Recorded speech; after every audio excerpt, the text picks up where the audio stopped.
Hi everyone and welcome back to Smoothcomps Studio. My name is Rickard Carneborn and I'm one of the three founders of Smoothcomp, and I will be your host today together with our CEO Martin Johnson, and we will soon be joined by Skype with today's guest Kipp Kollar from NAGA. To give some context about this Smoothcomp Studio, Smoothcomp is the world's biggest combat online platform for combat sports, and our software helps organizers set up and run events, and you can stream them live using our streaming solution. Athletes use their personal account to register and stay updated during the day about their starting times, and coaches and national federations use our platform to help out running their companies or federations. Due to the current situation in the world with the coronavirus, it has affected the entire combat industry. So we decided to reach out to some of our organizers to hear how they are affected by this. If you're watching this live, please let me know that you can hear me and see me.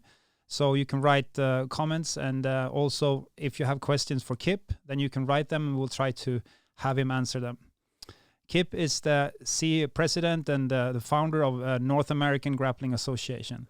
It was established in 1995. Kipp was organizing point karate tournaments, and then he found grappling, started to add grappling divisions to his tournaments, and then quickly that took over and became NAGA's focus. And now, 25 years later, NAGA is one of the biggest organizers and companies of running grappling events in US and in Europe, and they also run an MMA show under their reality fighting promotion. So me and Martin are very happy to introduce you to Kipp Kollar from NAGA. Hello, everyone. Hi, Kipp. Hello, Martin. Hi. Nice seeing you. Yeah, and Kipp, you're in your basement, right? I am. Yeah, where is that basement? Where are you right now? We're in States? Marlborough, Connecticut. This is our headquarters and our training facility that's located in the basement. All right, that's pretty cool. I've seen this basement before. Like I know that you have it. You had it for many years, and you teach classes down there as well, right? Yeah, I teach the MMA class, and then black belt who works for me, Brent Gallo, teaches the BJJ classes. All right, that's pretty cool. So how are you? First question. How are you in these crazy times with the coronavirus? Personally, I'm good. You know, my family is healthy. I personally don't know anybody who has the coronavirus, so that's a positive thing. If you were to ask how we are personally, you know, from a corporate standpoint, things aren't as good. Mm-hmm. Of course, yeah. Yeah, as every other organizer out there, you were affected, of course, by this. Can you tell us a little bit how you realized that you were not able to run events? How did that process go? Well, I mean, everybody's been tracking the virus, and you know, we started noticing mandates put on by the state before the federal government on how many people could be in a facility at one time. And initially, at the beginning of March, you know, it was like 500. So even that affects us. I mean, we have 500 competitors at a tournament, never mind all the parents and spectators and coaches and staff. So even once it was 500, it was a problem for us. Mm-hmm. And then they lowered it to 250, and now it's, you know, 6 people. Yeah. Oh. Yeah, that's hard to run events like you do with that numbers, of course. And of course, I mean, everybody is affected by this, and academies are closed, so it's pretty hard to run this business right now. How is it in the States? Is it a national level about gathering, or is it state by state? No, it's pretty bad here. You know, I heard something on the news yesterday. The state of Rhode Island, which is a very small state, you know, New England, they're all small states. You can drive from one state to another in about an hour. So 60 miles, I'm not sure, maybe 100 kilometers. But basically, the state of Rhode Island had set up police at their National Guard or police at their border to not allow anyone from New York State to come into the state, because New York is such a mess right now. Mm-hmm. They have something like 55,000 positive cases for the coronavirus. Oh. Yeah. That's crazy. Yeah. Which I looked this morning, Sweden has 3,000, the entire country. And New York City has 55,000. Yeah, the daily number is like 5,500, so it's steadily increasing here as well. Yeah. And, yeah. And what's are you allowed to go outside, and what's the status with that? Have you been outside? Yeah, I mean, we go to the supermarket. You get gas in your car. That's about it. Even the supermarkets now are starting to impose restrictions where they can only have half the normal attendance or capacity. So I don't know what that is for a supermarket, but say normally you can have, 300 people in a supermarket, a major supermarket. Now they're counting and you can only have 150. They've put up like plexiglass shields near the cash registers. They ask you to use credit cards instead of cash. They have the 6 foot rule, where you have to be at least 6 feet from anybody else in the supermarket. So things like that are starting to take place. Yeah. It's the same. We see the plexiglass in Sweden as well. I guess that's kind of a new universal trick to get it all. Sweden is different, and it gets some publicity for it. Sweden hasn't enforced this with law or regulation, but rather information and how do you say in English? Recommendations. But it's basically the same message of social distancing as it is everywhere. Yeah. How is your business? Do you work with the tournament circuit at this time, or have you completely halted your daily routines? No, I mean, our daily routines have changed. Normally we're about a year in advance with locating, acquiring venues, signing contracts, putting down deposits, purchasing airfare for our referees and staff, getting hotels. We're a year in advance. So we're already working on 2021. So really that hasn't stopped because we're doing next year's tournaments now. But we actually have more work now because we're having to postpone tournaments. So already we've postponed 13 tournaments.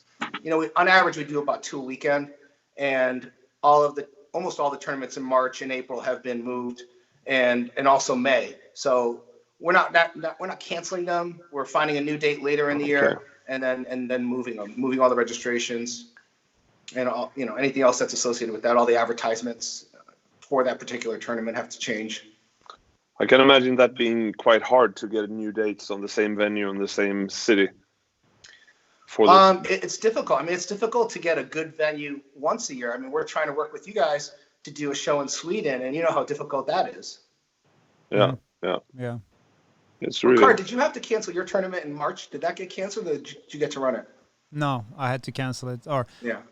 Yeah, well, actually, we canceled it before the government put a restriction of maximum of 500 people. So because we just felt that no, we can't take the chances and running a tournament and then realizing that we were kind of the cause for a lot of people getting sick and everything. So we canceled, and then 2 days later the Swedish government just put a ban on not more than 500, and now we're down to 50. So no, it was canceled or postponed. Did you make like a worst case scenario for the gathering ban that affects your events? How do you plan ahead for this unknown crisis? In the beginning of March, we kind of knew this was coming. We didn't know it was going to be this severe. So we started looking at our bigger tournaments in March and immediately started looking for new dates after June. The one tournament, the last tournament we ran, we had contacted the venue, which was in San Antonio, Texas. And in that particular state, there were no bands 2 days prior to the event. So, we had already flown out our staff. We pretty much figured that would be our last tournament before we had to start postponing the rest for March. And what happened was we ended up showing up, and on Friday, I got a call from the venue saying that the governor had announced that there was the 500-person limit in a facility. And at this point, it's Texas. Texas is big. People travel from all over to Texas to go to these tournaments. And so you have a lot of people that got hotel rooms, that traveled and whatnot. So we decided that would be our last show. And because of the virus, there were probably only about 300 pre-reg people who had paid and signed up. And of that, I think, a handful of people weren't coming. So a 500-person maximum wouldn't be that bad. But just to be safe, we sent out an email to all the attendees saying, we'd like for you to limit spectators to just one. So if you're a child competing, don't bring mom and dad, just bring mom or dad. If you're anyone else, an adult, just bring your girlfriend.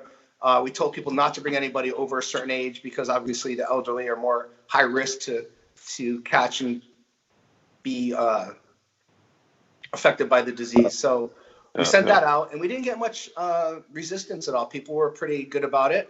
Then the day of the show, we got a call from the venue. So that morning, after they approved the 500, they said it had dropped to 250 people. And that was an issue because we had more than 250 people registered for the tournament.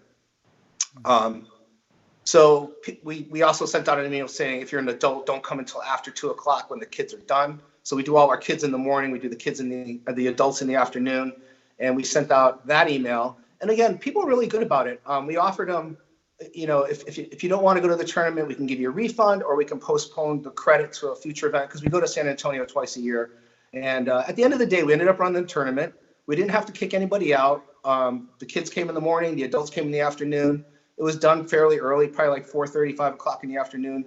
And we didn't get many complaints after the tournament, but that was the last one. And it was a good decision to make that our last tournament. Yeah. All right. Kipp, you've been around for a long time in this business. Would you mind telling us how NAGA started and, the process, how you got into martial arts and then decided to start running events? Sure.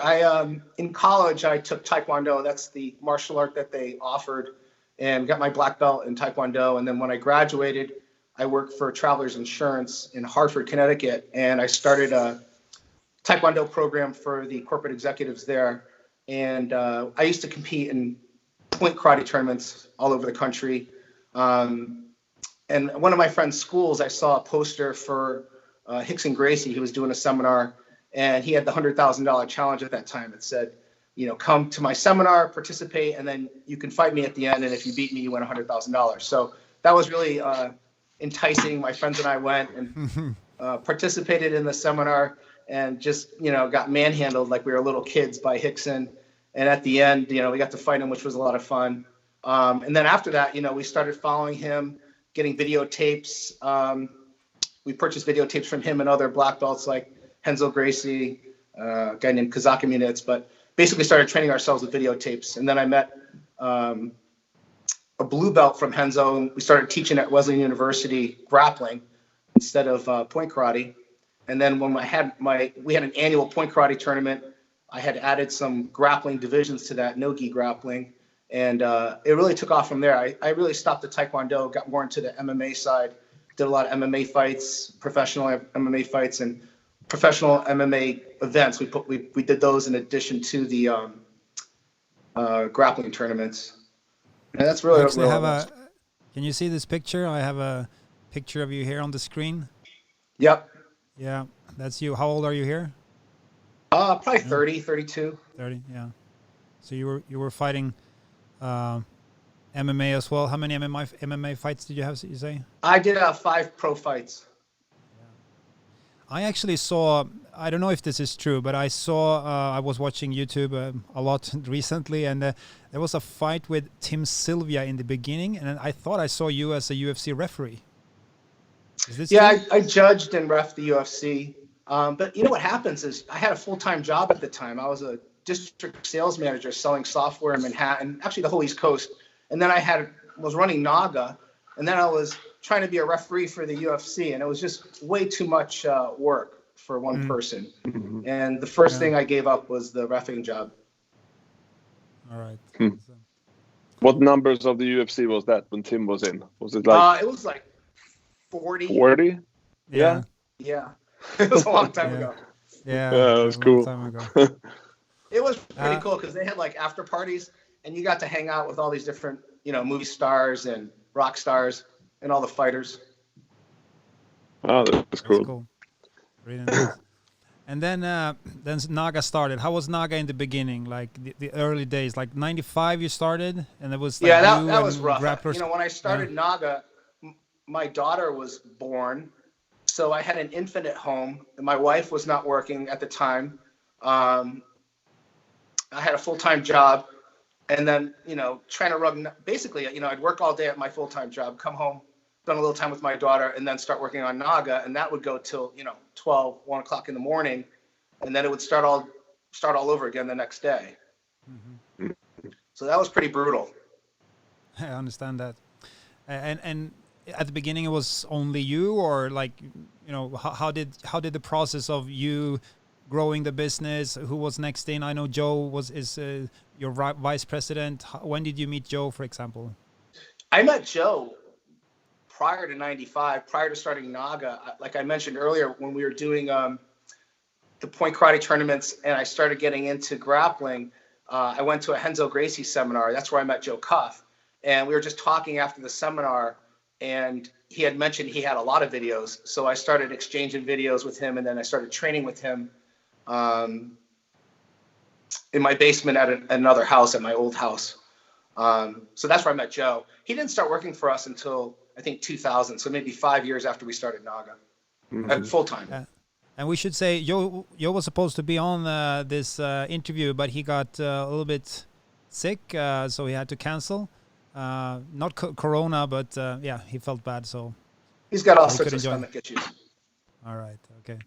So and Joe was an MMA fighter. He did at least 5 or 6 pro fights all over the country as well.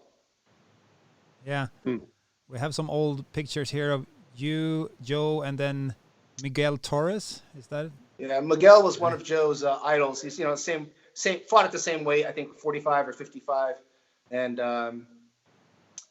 he did a lot of NAGA super fights back in the day. He's a good guy. Yeah, awesome. Tell me about the start of NAGA, since you are now very well established and a large company, and I know you did events all over. How did it start out? With that ambition from the beginning, or did you start small scale with small ambitions, or? No, it's funny. In the point karate world, the way it works is, Ricard has a studio, Martin has a studio, and I have a studio, and we're all physically in the same area. We support each other. So once a year, we would each have a tournament, and you guys would work for me as a referee, and then when you have a tournament, I would work for you as a ref, and we would support each other, bringing our students. And that's how the point karate world worked. But the problem with that world was everybody was a volunteer. No one was professional. It was just a fundraiser for the school once a year, basically. And I would do my tournament once a year, added the grappling division, which is one division. And people were like, well, when's the next tournament? When's the next competition? And there were none in the United States except for the IBJJF, and they were just gi, tournaments. So I'm like, well, it's not going to be until next year. And people were like, you got to do this again. So, we did one 6 months later where it was just, we tried the point karate with the grappling, but after a while, nobody really wanted to participate in the point karate. Nobody wanted to run it. So we just moved to grappling only. And every time we ran a tournament, the number doubled. So our first tournament maybe had 35 grapplers compete. The second tournament had 70. The third tournament had 150. And it just kept multiplying. And then we started to branch out. We said, well, let's not just do them in Connecticut. Let's branch out to other places. So we went to Rhode Island and did one there. And then when we went to New Jersey, that's when we really got the large numbers.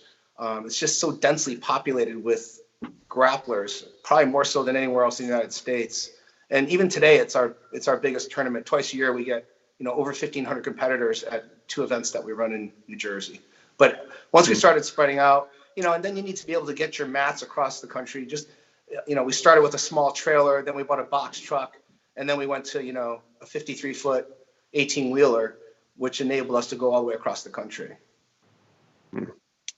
How come that is? We spoke to David from Grappling Industries and asked him the same question, because it seems a bit unique that, like Jiu-Jitsu, we have a lot of brands doing tournaments, like running tournaments on a weekly basis, and like as a company. But in judo and karate, it doesn't seem that like they're doing it the same way. How do you reckon that is?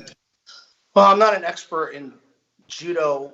I kind of told you what was going on with karate. I mean, really, you're limited to doing it once a year. If you do it more than once a year, you're almost looked at as being greedy. So that's the way it works in the point karate world.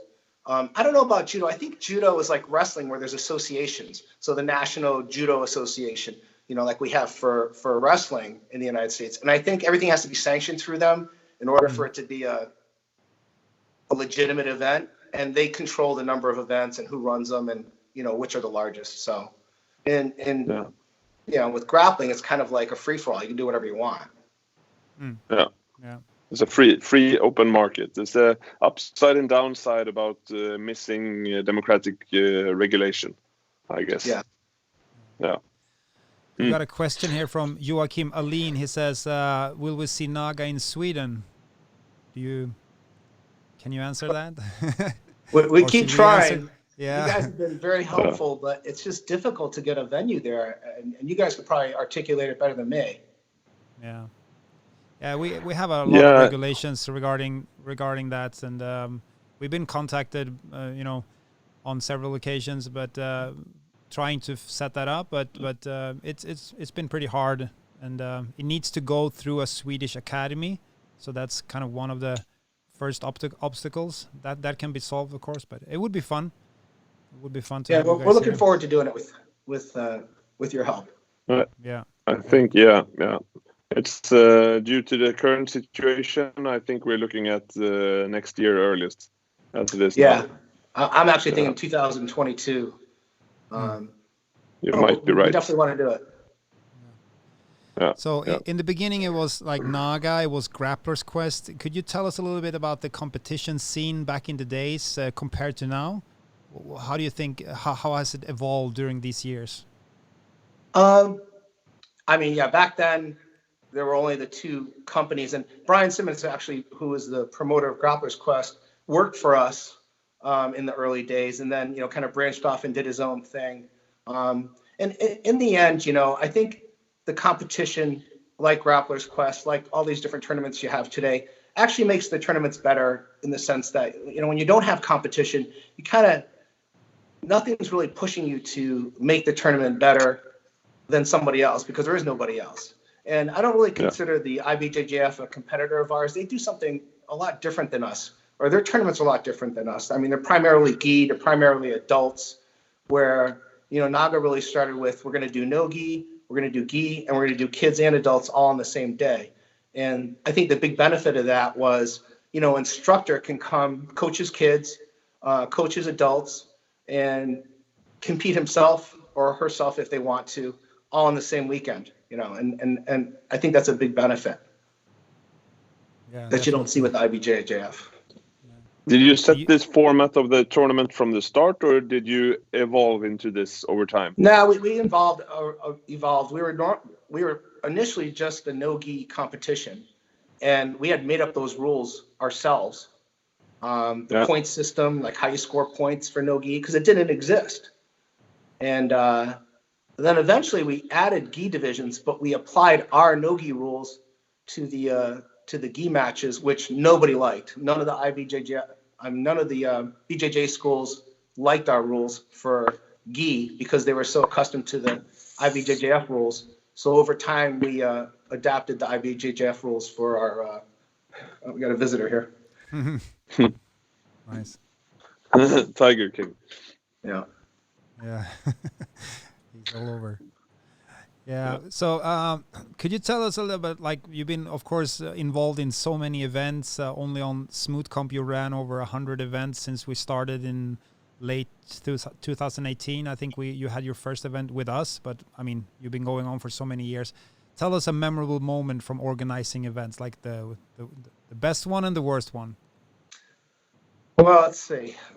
Probably the worst one was our World Championship back in early 2000s. We had a tournament in New York City. We rented out an armory and planned for a one-day tournament. Prior to that, we probably had 500 competitors a year before.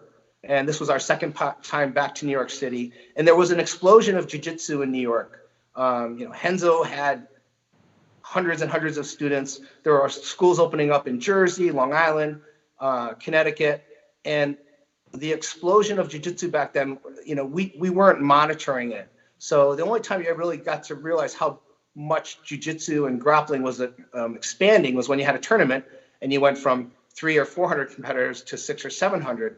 And we went from a 500-person tournament the year before to 1,800 competitors the following year. And it was raining out, and it was in November. So November in New York City is like November where you are. It was freezing cold. So you have, 1,800 competitors showing up to register. We had a manual at process the door. at the time. Register at the door. Yeah, they could register at the door, correct. And the line was just, it went down city blocks. We didn't get done running to the tournament till 4 a.m. And I remember not even starting the adults till like 8 o'clock at night. It was horrific. I can imagine. So that was probably the worst tournament we ever had. Yeah. And, how's your feeling when you see a picture like this? This is from one of your events. Like, what goes through your mind when you see a picture like this? I'm happy. I mean, I like, the custom mats and the organization now that we have that, maybe we didn't have 15 or 20 years ago. The automated system, Smoothcomp, is awesome. It really alleviates a lot of stress in our competitors and our coaches. So they know when their fight is. And what I like about it is if somebody's doing gi and no gi and they don't see their gi match, which is occurring later, they'll come up to us and say, hey, how come I don't see my gi match, on Smoothcomp? And it's typically an error someone made along the lines where they put in their name instead of their kid's name. They misspelled the name, whatever it happens to be. But we have plenty of time to figure out what the problem is, resolve it. And now they have, an hour before their match. And that's one of the things I really like about Smoothcomp is that it enables the customer to almost help you solve problems in advance before they occur. Where in the past, that division was already happening and this person's missing it because they don't know they're supposed to be at ring 6 at a certain time. And sometimes it's our fault, sometimes it's the customer's fault. But at the end of the day, now we can fix it prior to the match ever taking place. Yeah, since so many customers are using the product today, then so many athletes are knowledgeable of how to use it. They know how to check up their fights in their account, and they also help the organizers perform on the event day. Yeah, exactly. We have realized that we said that speaking to David as well, that during my own tournament, we almost don't have to call fighters on the microphone at all. We just run the show and they tap us on the back and it says like, I'm supposed to be the next match. And we're like, sure, go ahead. Yeah. I remember when we first got in contact, when we started Smoothcomp, we kind of had a lot of meetings in the beginning and started to kind of scan the market. And of course, NAGA was kind of like on the top of the list because we knew about you. Even if we're here in Sweden, we knew the organizers and the sport. So I remember I contacted you, and then you just had purchased Tourney Guru, like you had another software. So it took a while for us until we kind of got in contact again. But then we worked for some time until you started using Smoothcomp in late 2018. We're trying to stay ahead of everybody else. So automating the bracketing system was something that we were looking at least 5 or 6 years ago. But at the time, we hadn't heard of Smoothcomp, mostly probably because you're just not a US-based company, or there were no other US-based companies using it at the time. And there weren't any BJJ applications out there as well, but there were wrestling applications. So we took a look at about 5 or 6 different wrestling applications and talked to the designers of those systems to see if they could alter it for grappling. And that's what we did with our first system. But the problem with that system was it was just too resource heavy. Every time you hit enter, I think it was just written in old code. And I don't know what it was written in, but and I don't know what your system was written in. But the amount of time it took to fulfill a request was just too long. And when we ran it in a tournament in a facility that had poor internet connectivity, it just shut down the tournament. And we just couldn't get that problem fixed because we had purchased that system. We weren't renting it or leasing it or paying on a per person basis. So we didn't really want to get rid of it, but we had to over time. And to be honest with you, Smoothcomp turned out to be 1,000 times better. Yeah, we're glad to have you guys on board. It's helped us a lot because we can evolve our product together with partners like you, because you bring a lot of knowledge running events for so many years and bringing in a lot of like tricky questions sometimes. Can you do this? And okay, and then we're like, okay, but why? And then you can explain how you work, and then we understand more and more. So we're very thankful for having partners like you running a lot of events, because it's a different thing running, like me and Martin, we do like between 1 to 4 events per year, but you guys, you do like almost 100. So it's a big difference in how you run events, of course. You know, our goal too is not to run 1 million events. Our goal is to run larger events because it benefits everybody. If you think about it, especially with kids, you know, we're kid centric. I think we run the largest kids tournaments in the world. And when you have a 7-year-old girl that's a beginner, that's a novice or a beginner, you want her to fight another 7-year-old girl that's a novice or beginner that's the same weight. And the larger the tournament, the more competitors you have that are the same skill level, the same weight, you know, and it makes it fun for everybody. So our goal is always to get as many people at our tournaments as possible, and, you know, plan accordingly. So we have enough referees, we have enough rings, enough warm-up mats, everything that we need to make that tournament successful. So again, our goal is to be bigger, not have more tournaments. And how do you achieve that? Like I can imagine like expanding into newer markets, finding new places, setting up a new venue or whatever. That's one strategy. But to grow your current market, how is the work performed? How do you do It's becoming more and more difficult because, you know, even my good friends that are black belts that support NAGA, there's a tournament. Let's just pick a city. You know, Charlotte, North Carolina. My friend Steve Hall is a black belt there. He's a Hoist Gracie black belt. He's been supporting us for years. And he said, Kipp, you know, in my gym, I have at least 5 posters up on the wall of tournaments that are coming up in the next 3 months. And there's just so many tournaments. You got to kind of pick and choose. So what a lot of academies will do is pick and choose which ones they're going to go to on an annual basis. And they train for that. So, you know, the IBJJF is coming in March. We're going to train for that. More gi than no gi. NAGA is coming in July. We're going to train for that. And, you know, someone else is coming towards the end of the year. So a lot of schools will pick, you know, 2 or 3 tournaments to focus in on. My friend Andrew Calandrelli, who's a Marcelo Garcia black belt in Connecticut, that's where my son and I train. He puts everything up and says, you guys can participate in any of these tournaments you want. But again, as a team, we're going to focus in on these tournaments. So I really try to focus in on the instructors versus individuals and say, okay, you know, how am I going to get Ricard School to support NAGA when we come to Sweden? You know, obviously we mail posters, we mail flyers, we try to get in touch with them. A lot of the instructors we've been friends with for years, and they always give us honest feedback on what they like or dislike about the tournaments. And then you have to kind of take that to heart. And if you're doing something that they don't like, you know, you try to change it. You have to adapt. We're always constantly changing these tournaments, trying to come up with new things that make the schools happy.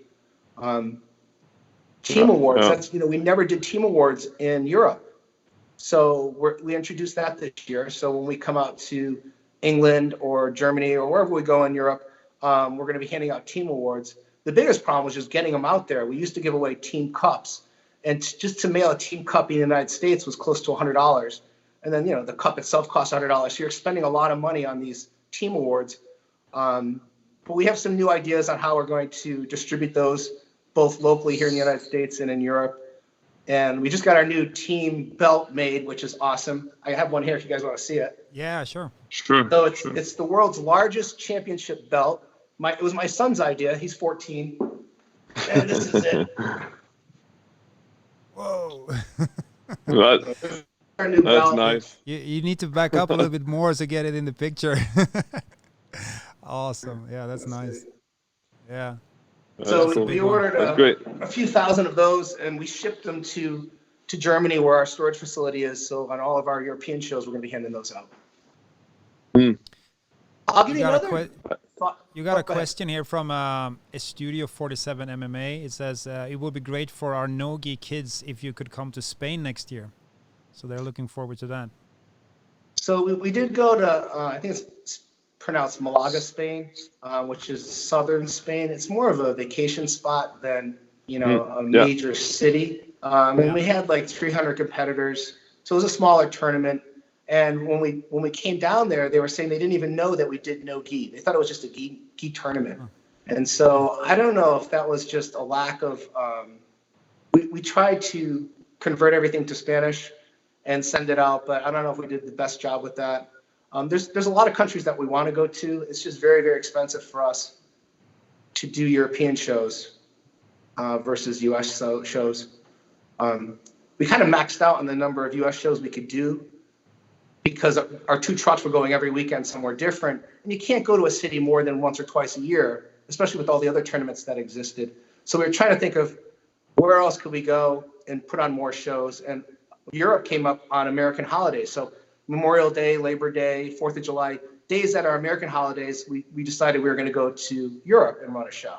If you try to do them here in the United States, everybody's out in their backyard barbecuing, having a party, and nobody's really competing. So that's how we expanded into Europe, and we bought a set of mats, and all of our equipment is stored out there. Again, it's still very expensive because we don't have our 18-wheeler out there to get these mats shipped across these various countries for these events. But at the end of the day, Spain, Italy, these are all places that we want to continue to do shows, probably in more populated cities. It's on our radar, and we do look forward to going there. Talking about translating information, I'm going to share the screen here. Have you seen this option here that you can actually put like Espanol for your text and then have that translated? No, I didn't know that. That's awesome. Well, not translated. My mistake. You cannot. You need to put in the actual language, but it will default to. Let's say I add Espanol here. Then if you have your settings using Smoothcomp in Espanol in Spanish, it will show them the Spanish version instead. So a little trick that we added a couple of. It's actually been there for a while. Yeah. And it's pretty accurate. Yeah, I mean you have to add the translation yourself. It's not a translator. Okay. Basically, we have a translation for Spanish in the system, but that's your information in that text field. So you can add a Spanish page that will listen to the choice on the top of the page. But you would need to enter the language yourself.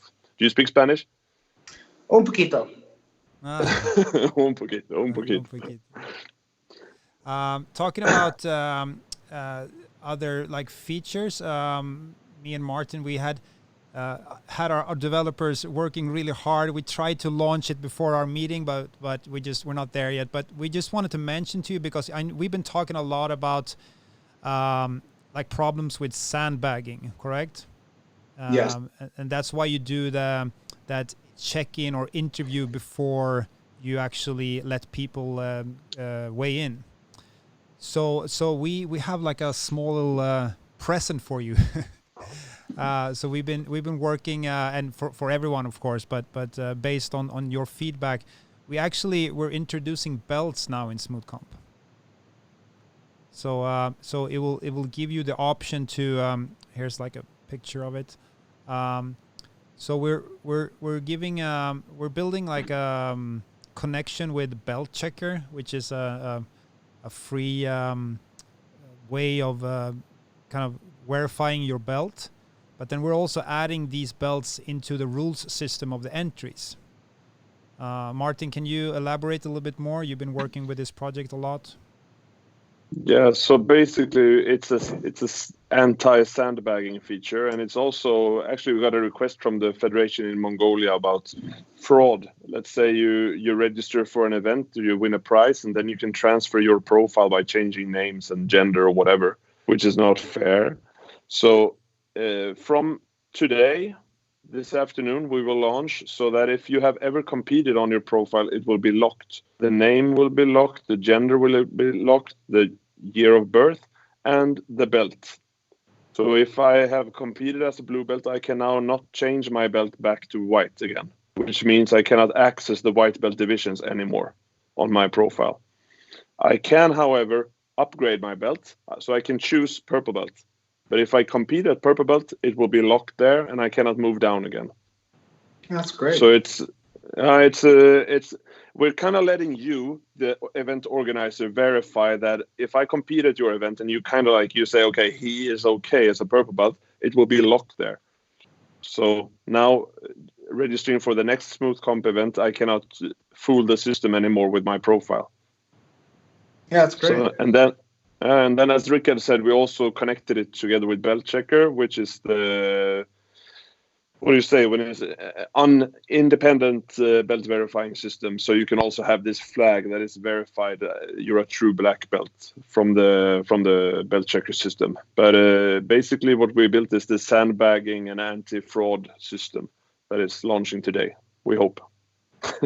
Good luck. We have bugged our developers every day since last week, and they said today every day. So we had a small fight about it today in our dev channel. But I actually believe it's going to be today's the day. Martin been posting like small clips like, is it happening now? Are we there yet? Are we there yet? Trying to stress it. But you've been a developer, right, Kipp? You worked with that in the early days? Yeah, I was a programmer out of college. Yeah. So then you know how it can be sometimes when you're launching something. But yeah, we're excited about this this feature, and what it also can do is that you can create a rule, because since you're doing gi and no gi, and we're introducing belts for jiu-jitsu and judo at the start, but we will add more sports as we come along. But you can actually have a rule say that in order to compete in the advanced no-gi division, you need to have a black belt in the gi, so that you can even use the belt to limit people from registering wrong in no-gi. So, yeah, that's happening. Hopefully we have a bigger problem with kids because the belt systems that the schools use in the United States are not consistent. So, for IBJJF, I don't know what it is. You go from white belt to gray belt to yellow belt to green belt, but belts are a way that people help motivate kids to, continue to train. So they add more different color belts. There's camouflage belts. There's, all different color belts, and they're not consistent. A gray belt at one school could be, maybe the second level, and at other schools it could be the fourth or fifth level. So that's why it's a little bit more difficult with children, and especially in no-gi, because there are no belts. So you're asking questions like, how long have you trained? How often do you go to class? Did you wrestle before? These are the kind of questions that we ask every child coming into NAGA. And when parents register their kids, they don't even know the difference between gi and no gi. They call it no GI and GI. It's funny. G.I. Joe. There's a huge percent. I bet you there's 10% of adults that register their kid for the wrong division. So they only train with the gi and they register from no gi, or vice versa. So we have to do that interview process for a number of reasons. But the real reason is it's just to get the kids in the right division so they have a fun, fair match that day, and the parents go home happy. Parents are pretty good. Like if the kid has a couple of matches and they may lose both matches, but if they were close, they're not upset. It's just when, one kid is obviously a higher skill level and dominates the match. The child that lost had no fun. Even the child who won had no fun. The match ends quickly, and that's their experience at NAGA, and we're trying to avoid that as much as possible.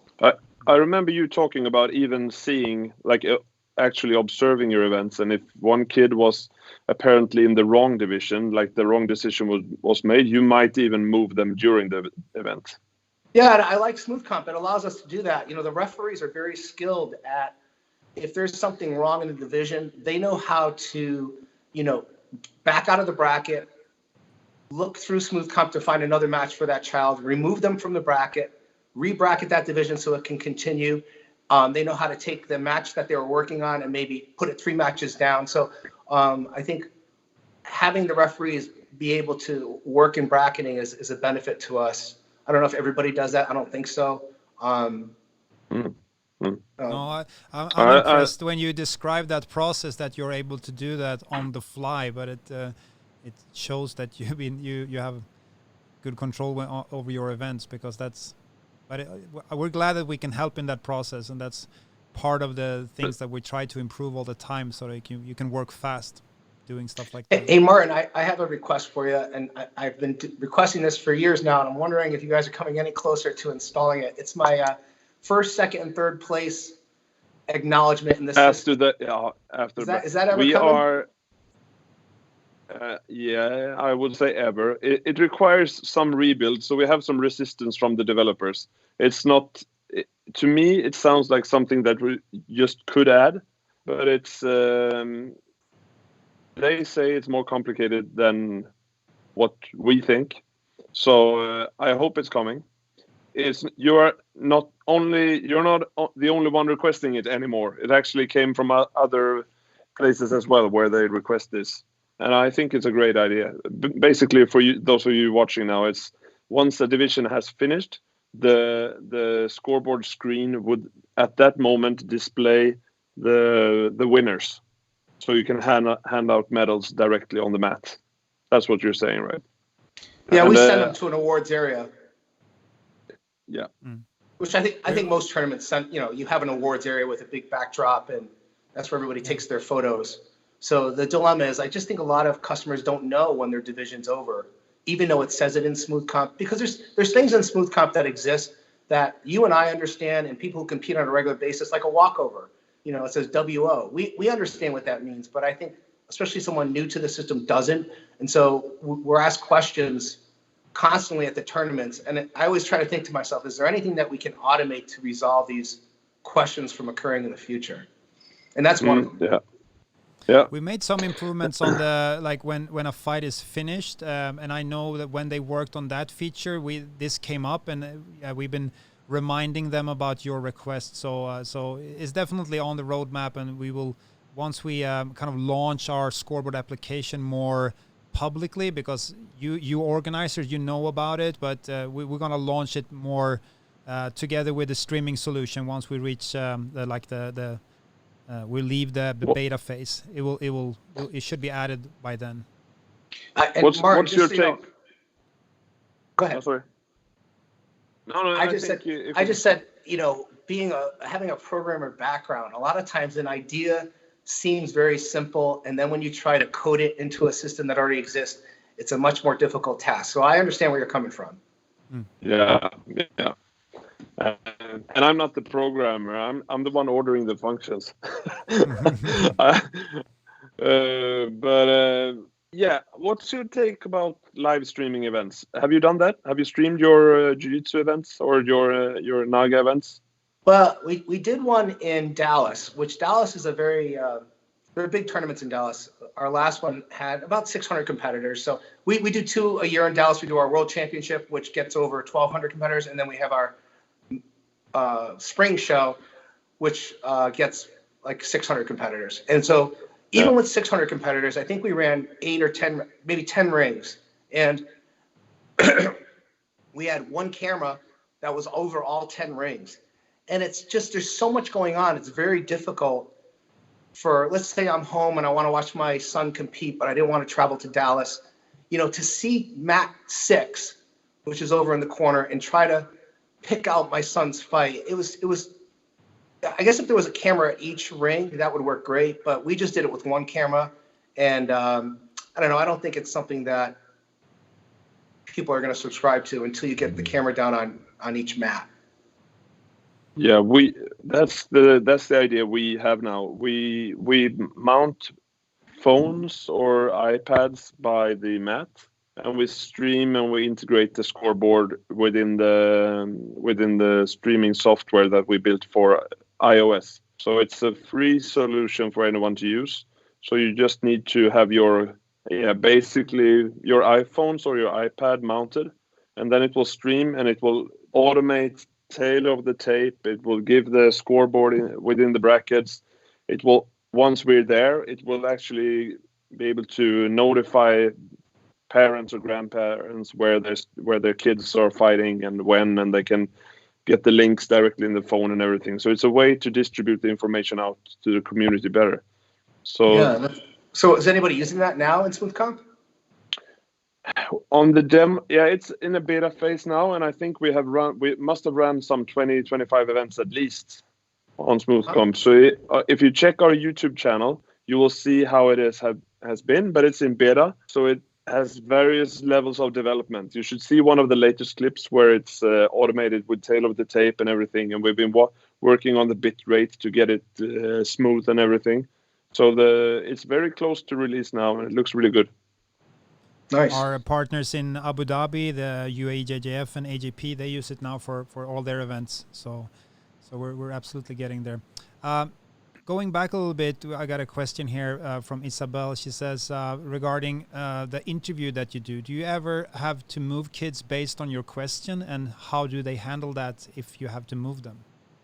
I would say we move at least 25% of the kids from the division they registered to a new division at every single tournament.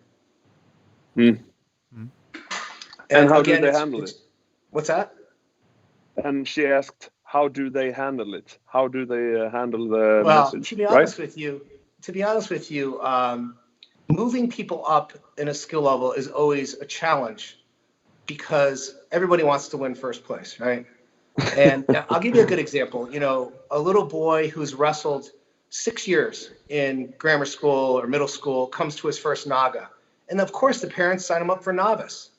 Novice is 6 months and under experienced. It's no-gi grappling. And your son's been wrestling for 6 years. So he's not going to fight novice because we already know what's going to happen, especially in a division where you can't submit your opponent. Because in NAGA, when you fight novice when you're a child, there's no submissions. The whole idea is to get them some experience on the mat, takedowns, positioning, sweeps, and whatnot. And when one kid wrestled for 5 or 6 years, or even 2 years, he shouldn't be fighting kids that have been taking jiu-jitsu for 2 months. So that's kind of an extreme, but it's supporting the point that we interview people and then we move them based on that interview and try to get everybody on the same playing field based on those interviews. Mm.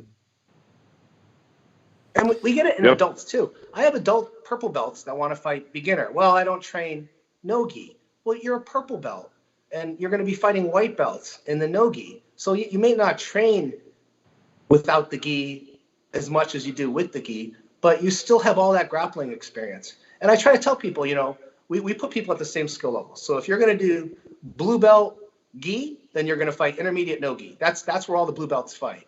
And there are some guys that train more no-gi than gi and vice versa. And most likely you're going to lose your match or matches or not as many. You're not going to win as many matches in the no-gi if you're a gi practitioner. Or if you're a wrestler, you're going to win more in the no-gi than you will in the gi. But that's just part of competition. Yeah. Yeah. Going back to the current situation for NAGA, obviously you're not running events right now and your days are a bit different. How do you handle this as a business owner, and how do you have any advice for business owners out there? It doesn't have to be necessarily like a grappling promoter, but any advice right now? Well, yeah, I mean, we're focusing in on the schools right now, trying to help them out. You know, I did a video and we sent it out to all of our instructors. So anybody who runs a school, we sent a video that basically it's just me here in the basement talking to their students saying, hey, you know, while we're closed in April, while schools are closed in May, if you can continue making payments to the school, if you have a full-time job, if you have a source of income, please do so, because a lot of these schools are not going to survive this coronavirus. And if you really enjoy training jiu-jitsu, if you really like your instructor and you can afford to make the payments, to do so. So it wasn't really the schools asking for that money. It was me. I'm kind of like an outside party, but it's true. Yeah. We did some other things too. We contacted Dalamar, who makes mats. They're offering discounts on both cleaning products and mats to anybody who's home. Like they sell these little 5x10 mats that they can ship to your house.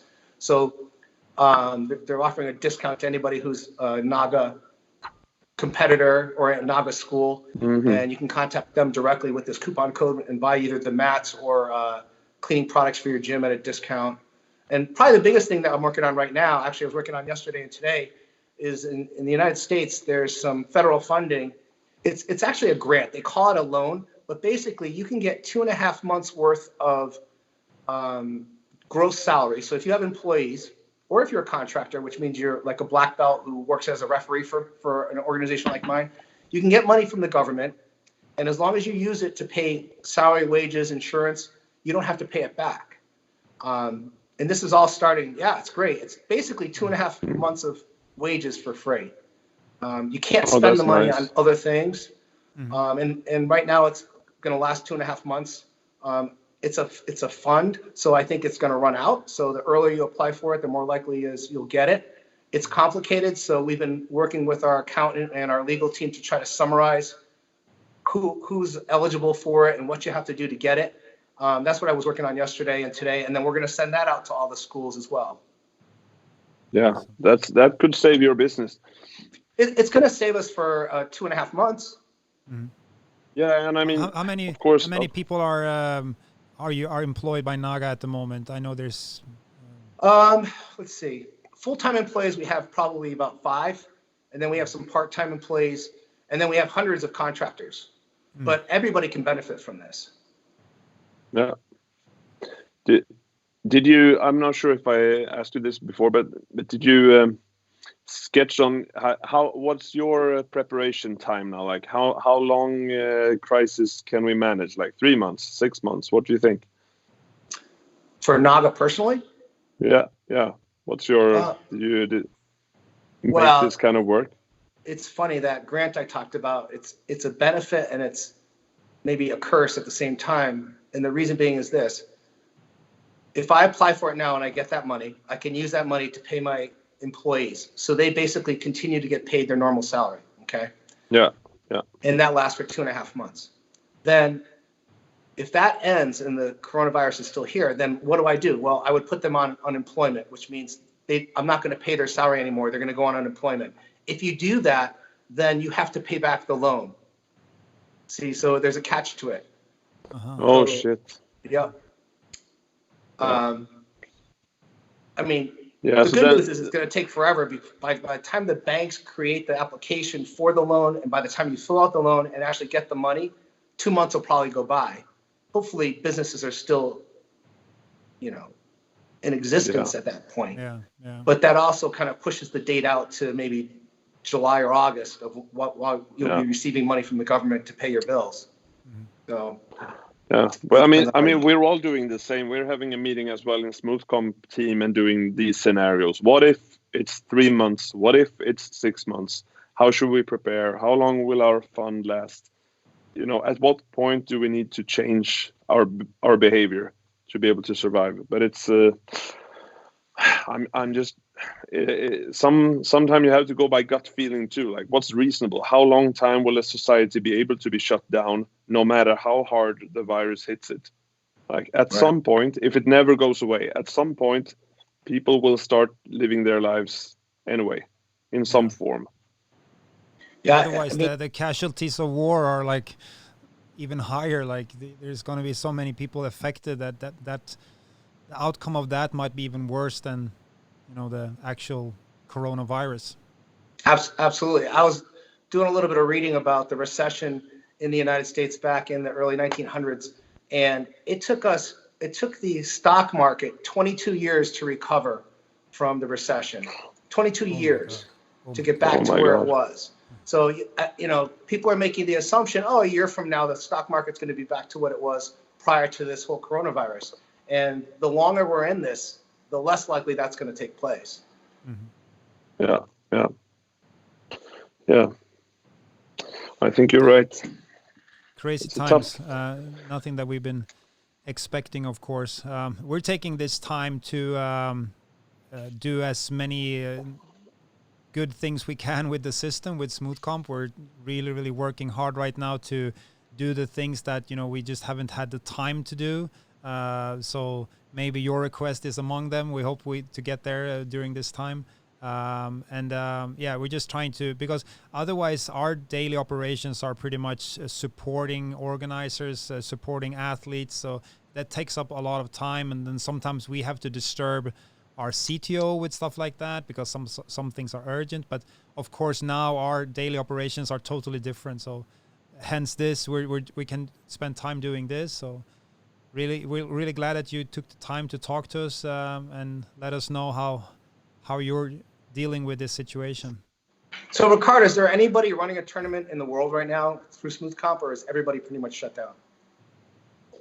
Pretty much shut down. I have seen some traces.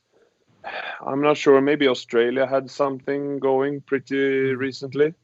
But basically, as we see our income flow from registrations, right? And it's been a flat curve now for, a couple of weeks.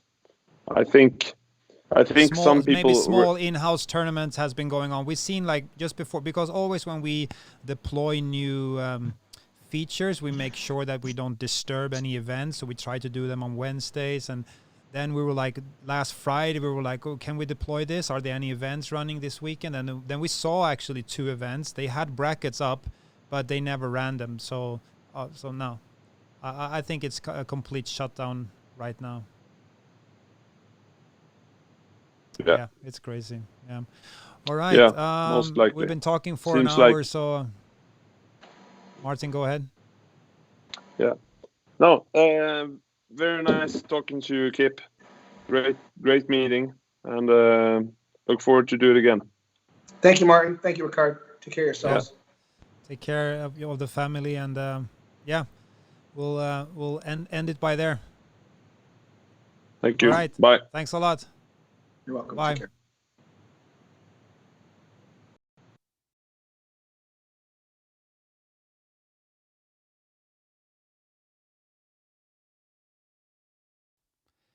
So tomorrow we end the interview week. We're going to talk to Christian Graugart. He's the man behind beltchecker.com. So please join us tomorrow on Facebook and YouTube for that interview.